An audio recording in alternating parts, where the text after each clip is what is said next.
Carl Jung estuvo muy interesado en el gnosticismo antiguo entre 1918 y 1926, cuando examinó los estudios y traducciones de George Robert Stonemead, y entre 1947 y 1956, cuando accedió a los trabajos del historiador Gilles Kispel y a los manuscritos de Nag Hammadi, llegando a la conclusión que los textos gnósticos presentaban expresiones arquetípicas y simbólicas que permitían comprender el inconsciente colectivo y la psique humana.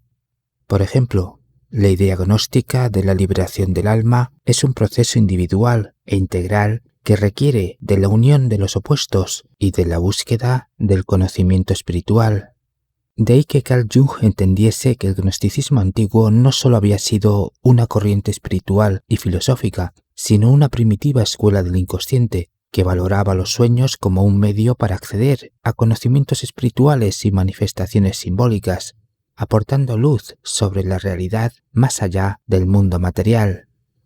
En este sentido, los sueños, según los gnósticos, podían ser vehículos para la revelación divina y las visiones espirituales.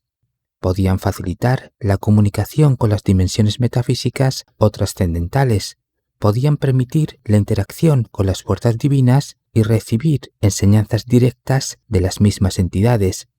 Podían aportar comprensión sobre los secretos ocultos del universo y, sobre todo, estaban llenos de símbolos que debían interpretarse para obtener comprensión espiritual y conocimiento profundo sobre la naturaleza de la realidad.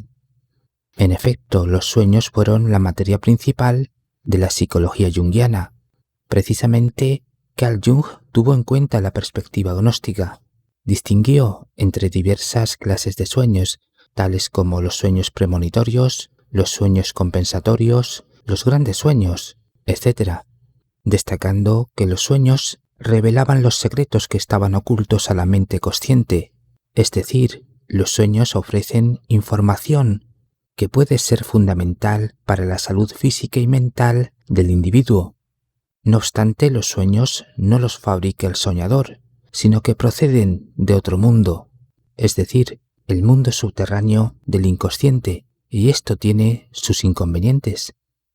De hecho, el gnosticismo antiguo consideraba que ese mundo de los sueños estaba bajo el dominio de los arcontes, o sea, estas fuerzas gobiernan el mundo material y el mundo onírico,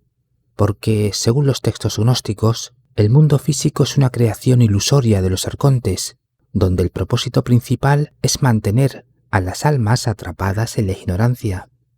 Sin duda, los arcontes tienen la capacidad de dominar y manipular la realidad onírica,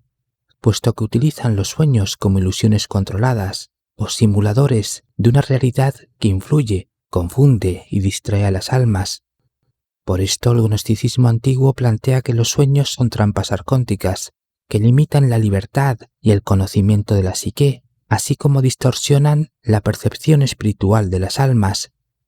En otras palabras, los arcontes no solo influyen en las visiones y experiencias oníricas, sino también pueden capturar las almas de los individuos mientras sueñan, manteniéndolas prisioneras en una realidad ilusoria o en un estado de sueño espiritual, ya que esas entidades controlan diversos estados oníricos, porque los arcontes utilizan los sueños para reforzar la Matrix. Son, pues, herramientas para el engaño y la desviación de los individuos. O sea, las visiones, revelaciones y demás sueños son experiencias ilusorias que programan y reprograman a las almas para mantenerlas cautivas e ignorantes en la prisión material de Maya.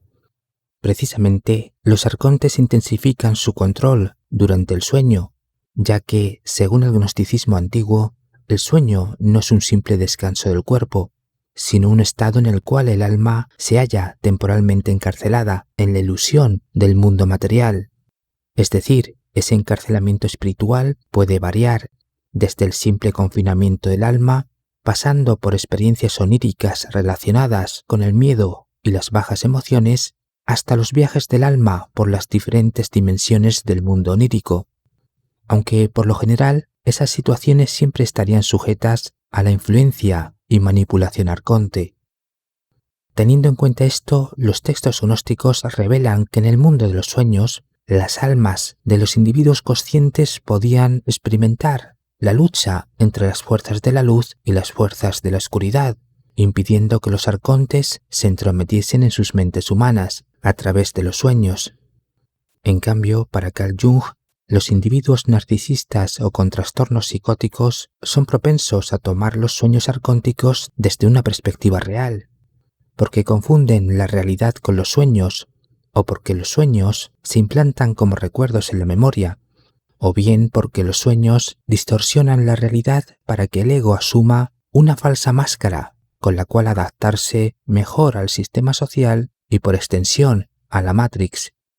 Frente a esto, Carl Jung consideró que no solo podía confrontar los sueños arcónticos, sino incluso utilizar otro tipo de sueños como instrumentos de curación, y para ambos casos se dedicó a desarrollar una serie de prácticas psicoterapéuticas, tales como la imaginación activa, el registro detallado, el diálogo activo, el análisis de opuestos, la exploración de complejos, la sincronicidad y la amplificación. De esta manera, el soñador debía conocer el lenguaje arquetipal y simbólico de los sueños. También debía explorar los elementos del sueño, es decir, si estos se relacionaban con su experiencia personal y con su realidad individual, e incluso debía aprender a cuestionar los sueños en caso de que fueran trampas arcónticas. Al igual que la psicología junguiana, el gnosticismo antiguo enseñaba cómo enfrentar los desafíos espirituales y en especial la manipulación arcóntica de los sueños, para lo cual los textos gnósticos presentan unas estrategias específicas. Entre ellas cabe citar la adquisición de conocimiento espiritual, el reconocimiento de la realidad ilusoria, la meditación, la oración, la autodisciplina, el viaje astral, la protección espiritual con símbolos y rituales, el desapego del mundo material, la conexión con la fuente divina y la integración de las dualidades. Por tanto, el gnosticismo antiguo planteaba que esas estrategias trabajaban el despertar espiritual como una forma de resistencia frente al mundo ilusorio y la manipulación arcóntica de los sueños, pero también permitía que las almas pudieran liberarse de las limitaciones impuestas por esas entidades desde el mundo onírico. En este sentido, la individuación psicoespiritual de Carl Jung exige conciencia espiritual para percibir y comprender los aspectos trascendentales y espirituales de la existencia. Exige autoconciencia para enfocarse en el conocimiento y la comprensión de uno mismo dentro de la Matrix. Y por último, exige conocer el mundo onírico y el lenguaje de los sueños para evitar la manipulación arcóntica. Buenos días, buenas tardes y buenas noches.